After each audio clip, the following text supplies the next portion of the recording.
Quando se fala em dificuldade de aprendizagem, sempre aparece alguém dando uma opinião, mas é preciso estar atento. Alguns mitos ditos por aí não têm nada a ver com a realidade. Por isso, a gente convidou a psicopedagoga Maria Carolina Lolli para bater um papo aqui com a gente. Tudo bem? Tudo bem, é um prazer imenso estar aqui de novo no programa. Prazer é nosso. Quando é para o bem das pessoas, a gente sempre chama quem fala bem e quem possa ajudar. Me conta uma coisa. Qual que é o mito mais absurdo sobre aprendizagem, sobre dificuldade de aprendizagem que chega para você? Olha, a questão do canhoto e destro, né? Então, dizem que o canhoto ele é menos inteligente do que o destro. Então, tem mãe que tem preocupação com isso. A criança começa a escrever com 4 anos, 5 anos. A mãe leva à clínica para ver se tem algum problema ao fato da criança ser destra ou canhota, né? Então, não tem nada a ver. Tal do açúcar também? O açúcar também. O açúcar com a hiperatividade, né? Também não tem nada comprovado com isso. Outra coisa bastante comum é agora a síndrome de Irish, né? Que é uma síndrome que as crianças têm algum problema de visão, eles não enxergam as 3 dimensões, né? E muitos profissionais têm recomendado que coloquem filtros, uns plásticos, sobre o caderno da criança para melhorar a leitura, e isso também é mito. Nós não temos nada comprovado na literatura, né, que comprove que isso realmente ajuda essa criança a melhorar a leitura. A gente sabe que às vezes descobre que a criança não está enxergando na lousa, mas é uma outra história, tem que procurar um oftalmo, né? Com certeza, né? A gente precisa diferenciar os transtornos da aprendizagem com os problemas de saúde, que uma coisa não tem nada a ver com a outra. Talvez a criança tenha mesmo um problema de saúde, uma anemia, por exemplo, e não consegue aprender por conta dessa anemia, mas não tem nada a ver com uma síndrome, né? Ou um transtorno da aprendizagem. Então, a primeira coisa, quando a criança não está indo muito bem na escola, o ideal é fazer uma bateria de exames. Isso. Como é que é? Isso, justamente isso. Quando a criança não vai bem, a professora precisa conversar com os pais, a mãe precisa fazer as perguntas para a professora, onde meu filho está sentando, porque talvez ele fica disperso, mas não é porque ele tem algum problema, é porque tem algo chamando mais atenção que a professora, né? Então, precisa ter esse contato aí da mãe, do pai, dos responsáveis por essa criança com a equipe pedagógica do colégio. Depois disso, sim, avaliar então a questão auditiva, a questão visual, né? Se é preciso fazer uma avaliação neurológica também, uma avaliação fonoaudiológica, porque muitas vezes a criança tem algum problema de audição, a gente fala do processamento auditivo. Talvez ela escuta bem, mas ela não consegue interpretar, né? Então isso quem resolve é a fonoaudióloga, por exemplo. Agora, a gente percebe muito, eu sou professora aqui também, que até os jovens hoje em dia estão um pouco com dificuldade de focar. Sim. O que acontece? As crianças também estão, né, mais, parece que ágeis, mas... São muitas informações, não é? Então, assim, a gente fica com dificuldade de centrar em uma coisa só e fazer bem feito aquilo, porque eu estou estudando álgebra, mas eu estou pensando que eu tenho prova de geometria analítica, prova de química, prova de cálculo diferencial, então são muitas preocupações, né? As pessoas esquecem que elas precisam focar naquilo que elas estão fazendo naquele momento. Se fizerem isso, com certeza o rendimento vai ser muito maior. Agora, quando a criança vai mal na escola, vocês têm que ter um contato melhor com o professor, tal. Não é necessário, às vezes, ficar em pânico, porque até o tempo da criança, tem isso também, né? Tem isso também. Às vezes tem criança que chega na clínica com 5 anos para fazer um diagnóstico psicopedagógico, e isso não tem muito sentido, porque com 5 anos a criança ela nem aprendeu a ler e escrever ainda, né? Então a gente aconselha que na fase da alfabetização, então com 6 anos, com 7 anos, lá por volta do 2º ano, se a criança tem uma dificuldade maior, daí sim procura um profissional da área. Tirando isso, não. Às vezes tem criança que tem dificuldade motora, então são dificuldades psicomotoras, daí sim com 5 anos é indicado, mas antes dos 5 anos não. Agora, o estímulo em casa, ele vai ajudar bastante ou às vezes pode comprometer, porque tem gente que fala assim, se a criança for para a escola muito cedo, ela vai enjoar de ir para a escola. Isso é um mito também? Não, é mito, né? Quanto mais estímulo a gente tem, com mais contato, com mais coisas novas, a criança ela faz mais conexões nervosas, consequentemente ela terá mais habilidades a serem programadas pelo cérebro e mais habilidades para serem ali treinadas e, consequentemente, essa criança terá maior facilidade para aprender. Então, a criança que mexe com formas variadas, com texturas variadas. A gente esquece das texturas, né? As texturas, elas são muito importantes. Aquelas brincadeiras que... Lembra do cavalo, que a gente tinha um cavalinho que brincava com a vassoura ali? Essas brincadeiras, elas são importantes para a coordenação motora. O desenvolvimento da coordenação motora é muito importante ali por volta dos 3 anos até os 5 anos, né? Então, a gente não pode esquecer esse tipo de brincadeira e essas atividades variadas. Quanto mais variadas são as atividades, melhor para o desenvolvimento da criança. Ou seja, essa coisa de dar o tablet para a criança logo pequenininho, o celular para ela ficar calma, não é uma boa. Não é bom, né? A gente tem outros recursos que podem ser utilizados, que têm uma maior funcionalidade. O tablet, ele provoca, a questão da luz para a criança, ele provoca até problemas no sono, né? Problemas de apetite, porque a criança só vai querer ficar com aquilo. E tem mãe que troca, né? Então, eu te dou o tablet se você comer. Só que daí a criança, ela fica condicionada nessa história. Então, cortar. Agora, o que tem assim hoje mais comum dessas dificuldades de aprendizado que a gente pode citar? A hiperatividade, só que o problema da hiperatividade é que ela é subdiagnosticada, né? As mães, elas acham que a criança é hiperativa, só que, no entanto, a criança é criança, né? Hiperatividade não tem nada a ver com ser criança. A criança hiperativa, ela não consegue ficar 1 hora jogando videogame. A criança hiperativa, ela não vai conseguir ficar quieta nem jogando videogame, nem na escola. Então, a gente precisa avaliar todos os ambientes que a criança convive, né? Todas as situações que a criança passa durante o dia, para a gente dar esse diagnóstico de hiperatividade ou não, déficit de atenção ou não. Né? A gente sabe que às vezes os pais trabalham fora, não conseguem ficar muito em contato com a criança, Isso. né? Mas aí dá para usar, de repente, o fim de semana, então, para ficar de olho e observar bastante. Com certeza. Às vezes o pai trabalha fora, mas ele tem o horário do almoço. A criança hiperativa, ela não fica sentada na hora do almoço também. A criança hiperativa, a mãe não consegue ter nada. Bom, tem um vaso aqui, não consegue ter isso, porque a criança, ela fica mexendo. Né? Então, tudo isso precisa ser avaliado e o pai e a mãe, mesmo que na hora do almoço, na hora do jantar, um período curto de tempo, ele consegue fazer essas observações. Né? E a gente tem que lembrar que a criança de hoje é diferente da criança de 10 anos atrás, que é de 20 anos atrás, E né? o estudante também, né? O estudante de hoje é bem diferente, a disciplina de hoje é diferente da que a gente tinha na nossa época. Né? O nível de exigência também é diferente, né? Com certeza. Agora, a gente está falando de criança, mas tem adulto também que às vezes fala assim, eu não consigo mais aprender, eu tenho dificuldade, a minha cabeça não dá mais para estudar. Não. Como é que é isso? Isso é um mito, né? Nós aprendemos, na verdade, desde o momento em que nós nascemos até o momento em que nós morremos. O que acontece? Com o passar do tempo, as pessoas, elas deixam de fazer coisas. Quando eu deixo de fazer alguma coisa que eu tenho o hábito de fazer, o meu cérebro vai perdendo conexões nervosas. E essas perdas, então, geram as demências que a gente fala. Então, antigamente, você via o idoso com 65 anos de idade, ele era idoso, era aquela avó que ficava sentada fazendo tricô ali, que não tinha tanta agilidade para falar. Hoje não, hoje nós vemos pessoas idosas com mais de 80 anos que falam bem, que leem ainda. Tudo isso porque o cérebro delas estão ativos, né? Se o cérebro parar de fazer as atividades, consequentemente ele deixa de funcionar, daí sim nós deixamos de aprender. Então, por isso que é importante sempre exercitar. Às vezes vem a avó morar junto com a gente em casa, né? A gente daí tenta proteger a avó para não deixar fazer as coisas, não deixar andar sozinha e tal.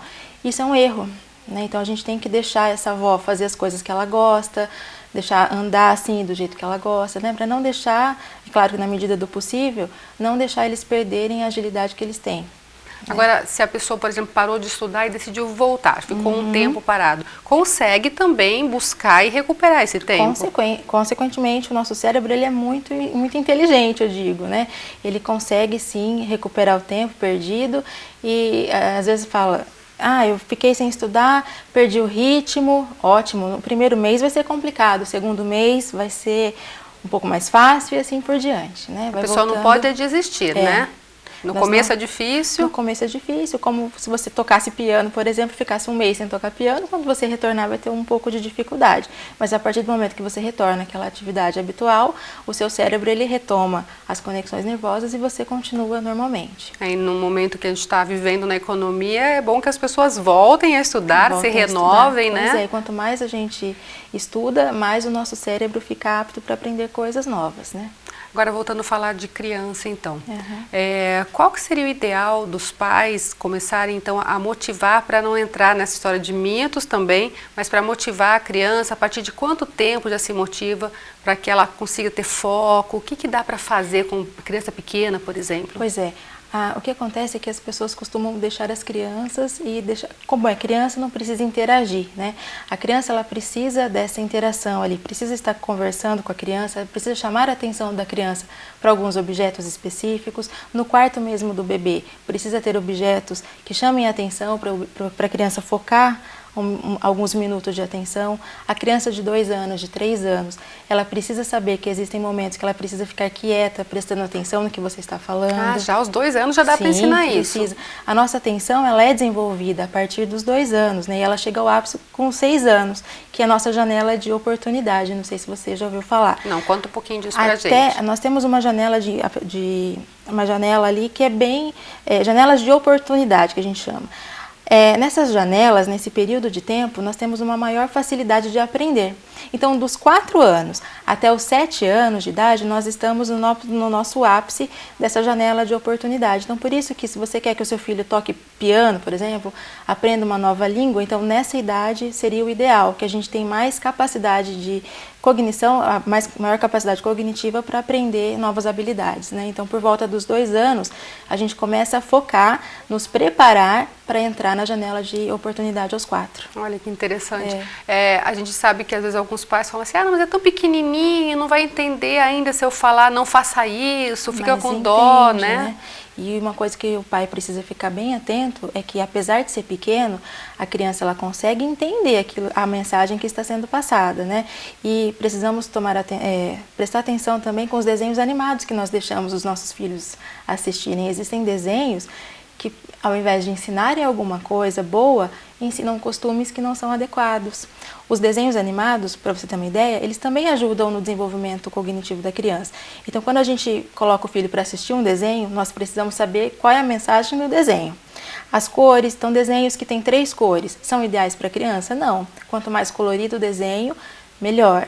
Desenhos que o personagem não fala, que só emite sons ou ruídos, também não é bom para uma criança, né? Olha que interessante. Ela já vai trilhando meio que o caminho do desenho, porque é aquilo que ela vê, é isso mesmo? Ela repete esse padrão? Então tem crianças que existe um desenho famoso que o personagem faz um barulho de animal. Então tem crianças que com 4 anos, 5 anos, para chamar a atenção, emite o mesmo ruído desse animal. Então, e daí procura um profissional para tentar reverter. Só que daí a gente pergunta, mas o que ele costuma assistir? Costuma assistir tal desenho. Então isso provocou esse comportamento. Agora, essa coisa de, às vezes o pai, não, meu filho tem que aprender a ler e escrever cedo porque eu aprendi ou porque foi assim e eu quero que seja um gênio. Pois é, isso. Como é que é isso para a criança? Isso é um pouco complicado, né? Nós temos a fase certa para aprender determinada habilidade. O nosso desenvolvimento, ele acontece em fases, né? Então, não existe possibilidade de você querer que uma criança obrigue a criança com 3 anos, com 4 anos, saber juntar sílabas para formar palavras. Isso é muito complexo para o desenvolvimento dela. Com 3 e 4 anos, ela precisa de outras habilidades. Ela precisa pegar as coisas, sentir as diferenças das coisas, saber ouvir e saber distinguir uma coisa da outra. Ela precisa ter essas habilidades. A partir dos 5 anos, sim, conhecer as letras, conhecer os números, né? Então a gente não pode pular fase, né? Se ela perguntar, daí sim, pode... com certeza. Porque tem pessoas que com 4 anos já querem ensinar a criança a escrever o nome, por exemplo. E daí se a criança não frustra, né? E isso daí ela vai levando esse estigma para séries subsequentes e isso pode atrapalhar o desenvolvimento. Quando a gente fala para a criança, você não consegue, você não conseguiu, mas o seu irmão fazia, mas você não sabe. Então, essa comparação é perigosa. Por isso que a gente tem que deixar a criança fazer cada coisa na sua fase correspondente, né? Deixar que o professor da escola então conduza aí essas tarefas. Então, se você não sabe o que fazer com o seu filho, existem materiais que a gente compra na livraria, nas papelarias, com atividades para cada fase. Então, esses materiais você pode utilizar. Não vamos tentar dar uma atividade de matemática, de contas, com algoritmos, né? As continhas, algoritmos lá, para as crianças com 6 anos, que não é o caso, né? Não dá para querer transformar um ser humano num gênio. Ou ele é gênio, ou então... Pois é, porque às vezes chegou esse ano uma criança com 6 anos que a professora disse que a criança tinha descalculia, você vê. Com 6 anos, a criança não aprendeu nem fazer conta ainda. Como que tem descalculia? O que é descalculia? Descalculia são crianças que não conseguem escrever os números direito, então escreve o número espelhado, o 3 ao contrário, né? Não sabe ainda identificar o que é maior, se é o 3 ou o 7, não consegue fazer conta. Então, com 6 anos, ela não tem ainda as habilidades cognitivas necessárias para entender esse tipo de operação ainda, né? Então, por isso que ainda não é dislexia. Quer dizer, descalculia, Descalculia. Desculpa. A dislexia é quando a criança... É de leitura. De leitura. Então, apresenta muitas trocas na hora de ler e na hora de escrever também. Mas a dislexia é um problema na leitura. Então, a criança troca o T pelo D, o P pelo Q, né? Tem essas trocas aí. E mesmo assim dá para ter uma vida praticamente normal, né? Com certeza, eu tenho lá na clínica estudantes de medicina que têm esse distúrbio, né? Que conseguem estudar normalmente. Além da dislexia, o que é que se tem assim nessa área? Nós temos a descalculia, né? Que nós já falamos um pouco. A desortografia, que são problemas na escrita mesmo. Então a criança não consegue ter uma escrita ortográfica, ou seja, tem muitos erros ortográficos. E nós temos a disgrafia. Tem pessoas que confundem muito a desortografia com a disgrafia. A disgrafia é quando eu não tenho uma coordenação motora muito boa. Às vezes eu tenho, sabe aquela letra de médico garranchada? Então a criança não consegue fazer a letra bonitinha, sabe, do jeito ali. E às vezes faz muita apreensão para escrever, faz muita força para escrever. Às vezes não consegue identificar os limites da linha. Então isso é disgrafia, não tem nada a ver com desortografia. Então são aqueles, para a gente resolver a disgrafia, por exemplo, são aquelas atividades de pontilhado, lembra que a gente fazia passando por cima dos pontos, aquilo lá, passar na régua, traço na régua, a bolinha que você cola nos desenhos, nos limites do desenho. E para desortografia seria cópia, mais leitura, né? Então são tratamentos diferentes. E essas são síndromes, doenças? Mas são pode chamar esses transtornos, a gente pode dizer que tem alguma coisa a ver com ansiedade, com pressão muitas vezes ou não? Não, alguns deles são genéticos, no caso da dislexia, por exemplo, é um transtorno genético, né? E os outros talvez seja falta de estimulação. Nós dizemos que tem muitas crianças que são imaturas cognitivamente, ou seja, na idade de 3 anos, de 4 anos, elas não foram estimuladas com as tarefas que elas precisavam para aquela fase. Então, passou batido ali. Quando chega com 6 anos, com 7 anos, a criança não consegue ter o mesmo desempenho das outras crianças. Então, por isso que a gente precisa voltar, então, com aquelas atividades que deveriam ser passadas quando ela tinha 3 anos, 4 anos, 5 anos, né? Quando ela tem 7, 8. Agora, uma coisa que eu percebo que hoje em dia tem se falado bastante, mas até que por conta do bullying e tudo mais, acaba se... aquele que não é igual ou aquele que não está acompanhando vale menos. Mas, na verdade, tem que ver essa coisa da pessoalidade, né? De como ela é, o desenvolvimento dela. Mas isso ainda não é muito respeitado, né? E nem o professor está preparado para lidar com esse tipo de situação. Tanto que chega na clínica muitas crianças que sofrem por conta do professor. Então, às vezes, o problema não é nem com a criança, mas é por conta da afetividade, né? Ou emocional que é mexido ali naquele momento da aula. Então, a criança tem um muro entre a criança e o professor, que não faz com que a criança aprenda, que ela não consiga entender aquilo que o professor diz, porque ela tem tanto medo, ou senão tanta necessidade de agradar aquele professor, que ela não consegue aprender. E aí pode partir até para um problema psicológico. Com certeza, com certeza. E a dificuldade, que era pequena, pode virar uma bola de neve e se tornando cada vez maior, né? É por isso que os pais têm que estar sempre acompanhando de perto, ir para as reuniões, conversar. Isso, conversar com o professor, ver o jeito que o professor trata o seu filho, né? Isso também é importante. Dá para sacar alguma coisa, por exemplo, do jeito que o filho fala do professor, do jeito que fala da escola? Como é que o pai pode ficar? Você sabe uma coisa interessante? Quando a criança chega em casa e fala assim, meu professor fez isso comigo. Sabe aquela criança que conta que o professor agradou tanto ele? Muito, agradou acima do normal, que você desconfia que é muito? Essa criança, com certeza, ali ela deve estar tendo algum problema de relacionamento com o professor. Talvez essa coisa de falar que o professor fez um monte de coisa com ela, seja justamente o contrário, a falta. Né? Entendi. Ela tem uma carência, mas ela acaba criando alguma coisa. Isso. Tem um aluno, por exemplo, que chegou esses dias com um lápis que a professora tinha dado. Então, às vezes, a professora chama muita atenção, porque ele é um pouco bagunceiro e não para quieto, não sei o quê. A criança chegou com um lápis que a professora deu para ele. Então, até a letra do menino melhorou com o lápis. Então, o lápis que a professora deu, um lápis normal, virou um lápis mágico, né? por conta dessa questão da afinidade mesmo, você vê. Era uma necessidade dele que a professora, sei lá, tivesse um carinho especial por ele, né, uma atenção especial. Quando a professora deu lápis, todo o contexto da criança mudou.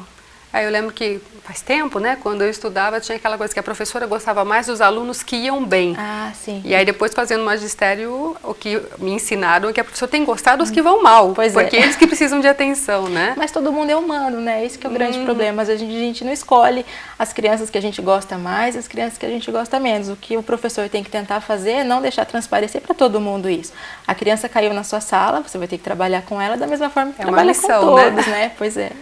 Então, assim, fica a dica para os pais, principalmente, estarem sempre muito atentos e não aceitarem esses mitos de que a criança não aprende por isso, por aquilo. Investigar primeiro. Tem que investigar, porque talvez um problema que é bem fácil de ser consertado, né, bem fácil de ser curado, por exemplo, um problema de saúde, uma anemia, uma parasitose, né, tudo isso é muito fácil de ser resolvido, que pode então interromper ali ou interferir na vida escolar da criança. E até depois na vida psicológica também, né? Com certeza, porque se a criança não aprende, daí tem os amigos que falam, ah, mas você não consegue, não sei o quê, e tem também a comparação em casa. Isso é bastante importante a gente falar também, que os pais devem entender.